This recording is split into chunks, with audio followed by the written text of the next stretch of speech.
આગળ વાત કરીશું જૂનાગઢની તો જૂનાગઢ મહાનગરપાલિકાનું જનરલ બોર્ડ મળ્યું હતું। પહેલગામમાં આતંકી હુમલામાં મૃતકોને શ્રદ્ધાંજલિ આપવામાં આવી છે।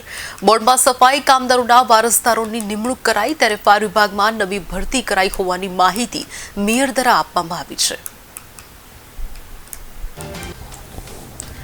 જૂનાગઢ મહાનગરપાલિકાનું જનરલ બોર્ડ જૂનાગઢ ખાતે મળ્યું હતું। પહેલગામમાં આતંકી હુમલામાં મૃતકોને શ્રદ્ધાંજલિ આપવામાં આવી।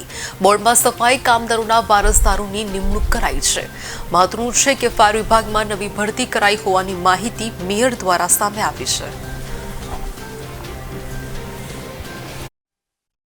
આજે જનરલ બોર્ડની અંદર સૌપ્રથમ પહેલગામની અંદર આતંકી હુમલો થયો એ માટે 2 મિનિટ મૌન પાડ્યું। વારસદારની અંદર સફાઈ કામદારોને 5 લોકોની નિમણૂક કરી અને જે લોકોને 8 લાખ હતા એના 14 લાખ કર્યા વારસદારો અને ફાયરોની અંદર નવી ભરતી કરી।